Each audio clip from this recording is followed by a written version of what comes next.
High বন্ধুরা, welcome to my channel. তো আবারও চলে এসেছি তোমাদের সামনে নতুন একটি রেসিপি নিয়ে। তো আজকে আমি বানাবো লোটস দিয়ে কী করে লোটসের ঘন্ট করে, সেটাই আমি তোমাদের সঙ্গে শেয়ার করব।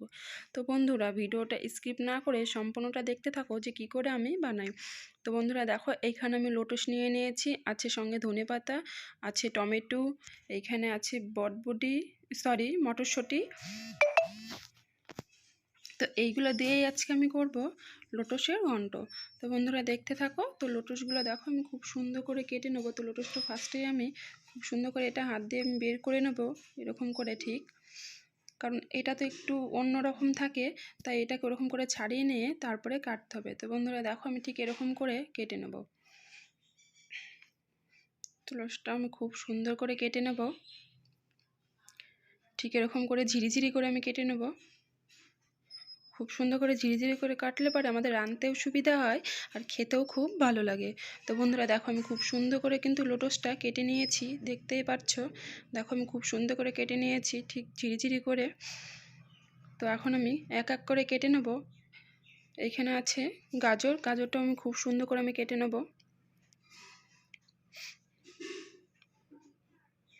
তো দেখো গাজরটা খুব সুন্দরভাবে কাটা হয়ে গেছে, ঠিক এরকম করেই কাটতে হবে। কেটে নেব টমেটো খুব সুন্দর করে ঠিক এরকম করেই আমি কেটে নেব।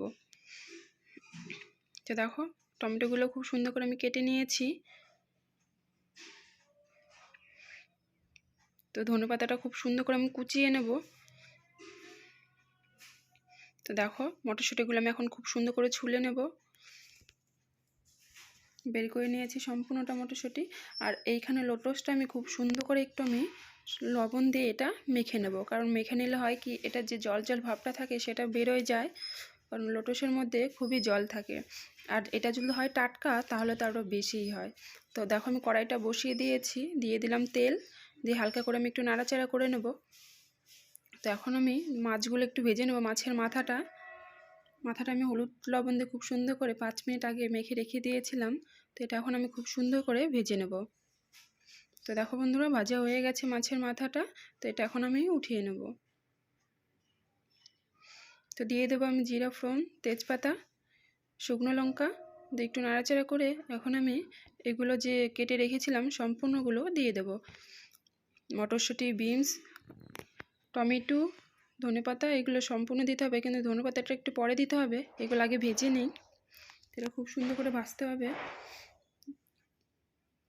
মাছের মাথাটা আবারও দিয়ে দিলাম, দিয়ে এটা আমি আবারও একটু স্বাদ মতো নুন দিয়ে একটু হলুদ দিয়ে এটা খুব সুন্দর করে আমি ভেজে নেব। তবে এটা কিন্তু ভাজার মধ্যেই সিদ্ধ হতে হবে। তো দেখো আমি একটু শুকনো লঙ্কার গুঁড়ো দিয়ে দিলাম, দিয়ে এটা আমি খুব সুন্দর করে ভেজে নেব।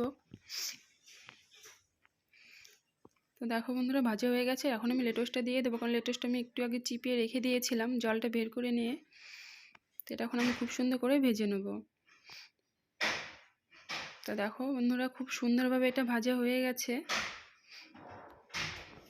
দিয়ে দেবো ধনেপাতা কুচি, কারণ ধনেপাতাটা পরে দিলে একটু টেস্ট হয়, খুব সুন্দর গন্ধও বেরোয়। দিয়ে দেবো আদা জিরে বাটা, এটা আমি আবারও খুব সুন্দর করে ভেজে নেব। তো যেহেতু ভাজা হয়ে গেছে, খুব সুন্দরভাবে দেখেই বুঝতে পারছো হয়ে গেছে। এখানে আমি একটু চাল বেটে রেখে দিয়েছিলাম, চালের গুঁড়োটা দিলে হয় কি, এটা খুব সুন্দর ঘন আর আঠালো হয়, খেতেও খুব ভালো লাগে। তো দেখো এটা দিয়ে আমি খুব সুন্দর একটু নাড়াচাড়া করে নেব।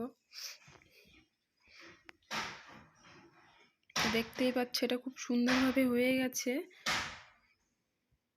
তো বন্ধুরা, এটা আমি এখন উঠিয়ে নিয়েছি। তো ভিডিওটা ভালো লেগে থাকলে লাইক, কমেন্ট, শেয়ার করো আর সাবস্ক্রাইব করে দিও। তো তোমাদের সামনে আসবো আবারও নতুন নতুন অনেক রান্নার ভিডিও নিয়ে।